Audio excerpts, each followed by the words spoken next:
We're here to talk about birds. Birds! All right, Steve, what is this first bird? So the first bird here is a black-capped chickadee. Did you have questions about them? How can you identify them? Okay. And where might you see them in your yard? So black-capped chickadees have a pretty boldly striped head. They're pretty small. They have like a black cap and some white cheeks and another black stripe underneath.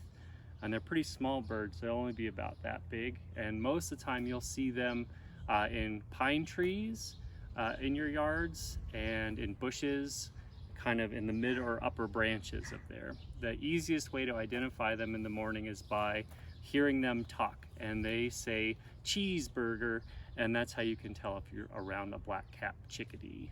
Is that your fun fact, that they say cheeseburger? Yeah, that's going to be my fun fact for black-capped chickadees.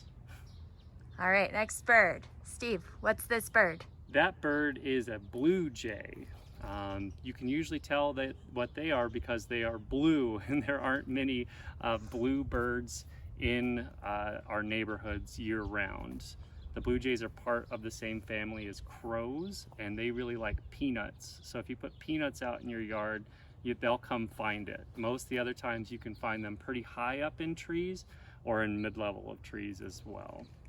A fun fact about them is that their feathers are not actually blue. They don't contain any blue pigment. What happens is that their feathers reflect blue light. So if you find one of their feathers, you can hold it up to the light and you'll see that it's actually brown and not blue. Steve, what's this bird? That bird is a northern flicker, which is a type of woodpecker. They're a pretty large bird. They'll be about that big, and you can find them in our neighborhoods. They like to hang on to the electrical poles. They like to be on the ground when they're hunting for food because their main food source is ants. So you'll see little holes in your yard from time to time, and a lot of times that's from flickers. A good way to identify them otherwise is when they fly overhead. Where we have them, their wings underneath are kind of a peach color, and they have a bunch of speckles across their chest. They'll also, during the springtime, make a bunch of noise by rattling off of your gutters and things so that other birds can hear them. Any fun facts? I think that's as much fun facts I have, other than if you go east here in Kansas and further east, instead of being peach underneath, they'll be yellow, but they are the same bird. Steve, what's this bird? That bird is a red fox squirrel. Not really a bird at all, but you will find them on your bird feeders if you don't kind of take precautionary measures, because they like all the same stuff that birds like.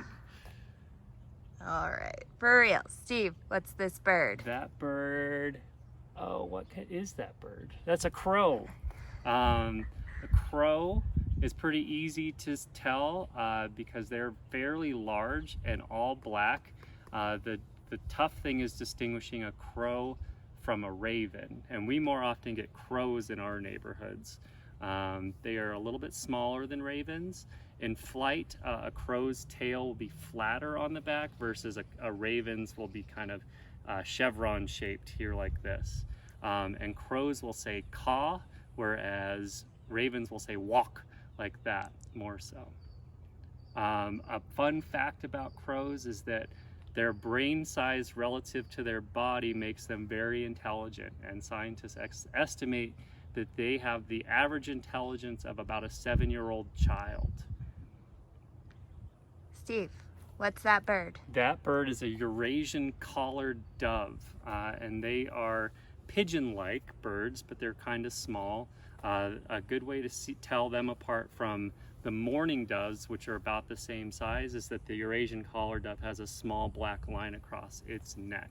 An interesting fact about them is that they are an invasive species, and they are taking over the nesting sites of mourning doves, so we don't get them as much as we don't get mourning doves as much as we would, because we have so many Eurasian collared doves.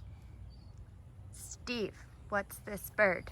That bird is a house sparrow, and it is another invasive species, but they are probably one of the most common birds you'll see here in the neighborhoods. You'll find them mostly in bushes, and that's kind of where they like to hang out, or they'll feed on the ground. They'll look for seeds and things like that as well.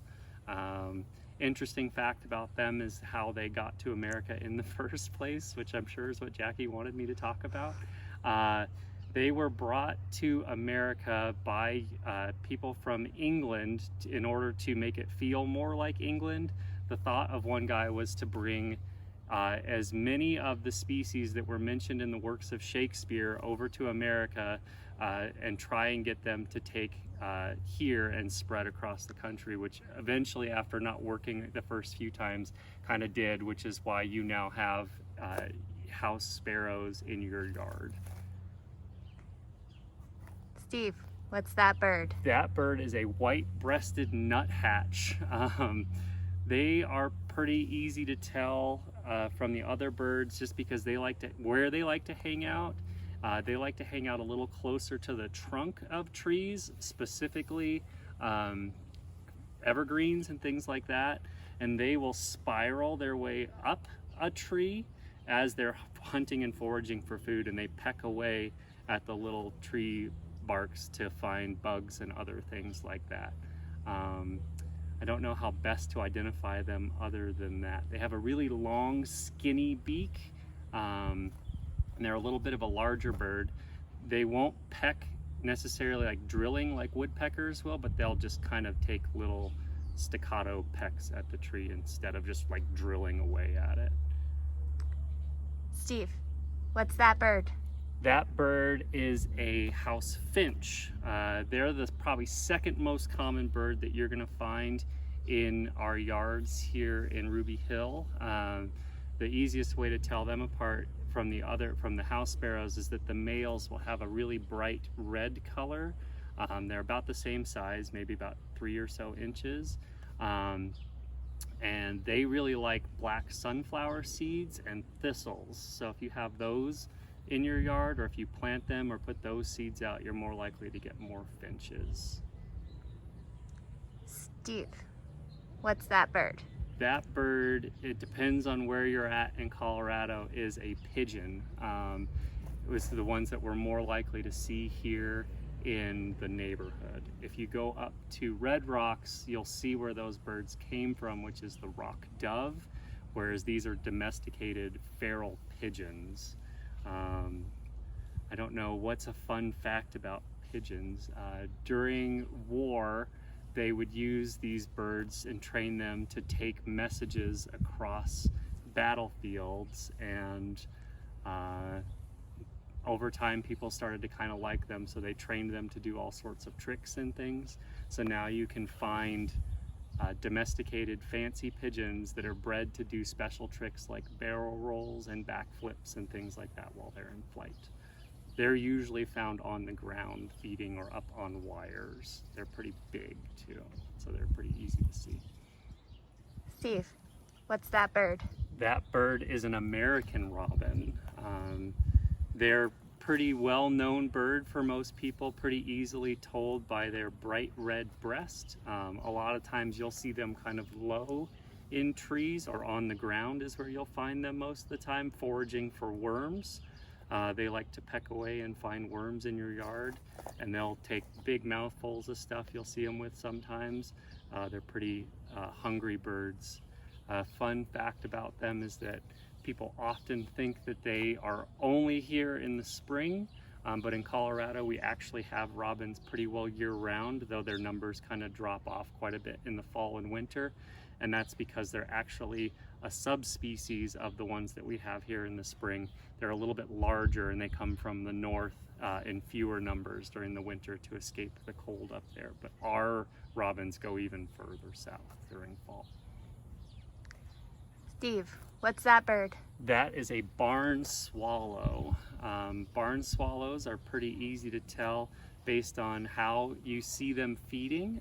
They feed only when they're in the air, and they have kind of a unique shape, kind of like a boomerang, and when they're in flight you see them kind of flying like this. Their wings are out here and their tails are kind of forked like this. The easiest place to find them is at most intersections here around the neighborhood. When you're sitting in your car, you'll see them swooping around, and that's how they feed. They just open their mouths and they gobble bugs up in the air. A fun fact about them is that they also sometimes breed in the air as well. Last one. Steve, what's that bird? The last bird we have here is a broad-tailed hummingbird. They're the most common hummingbird we have here in Colorado, and they're pretty easy to distinguish because of their size. For one, they're very small birds, maybe 2 inches or so in length. And they really like flowers, especially tubed flowers where they can stick their beaks in and feed from there. So if you want to have those in your yard, you want to have lots of those kind of bright red flowers, they really like those. Or what works best is the feeders, the hummingbird feeders that have the little fake plastic yellow flowers on them. Scientists think that they have a pretty good idea that those are recognized across the hummingbird community as being good places to find food. So if you put out one of the fancy ones, they don't necessarily recognize it that way, so the cheap plastic ones are actually best. You want to make sure that if you are trying to feed them, to not give them nectar that has the red dye in it, because that can affect them. And you also want to make sure that you're changing the food frequently so that they don't get sick. An interesting fact about hummingbirds in particular is that they migrate here as a small bird like that from very, very far away in Central America, and they will take, some of them will take a straight shot across the Gulf of Mexico, which is a 400 or 500 mile flight in a single burst. And if they don't make it, if they don't store up enough food, or they hit a storm, they'll get completely wiped out. So they're pretty bold birds that come all the way up here to breed and hang out and have fun up here in Colorado during the spring and summertime, but they'll head back to Central and South America starting probably in September, October. And if anyone wants to find out any more about birds, where can they go look? A good place to go is Cornell's website. They have an All About Birds website where you can just Google Cornell All About Birds, and you can learn about any kind of bird that you want to learn. Thanks, Steve. Yeah, have fun. Happy birding.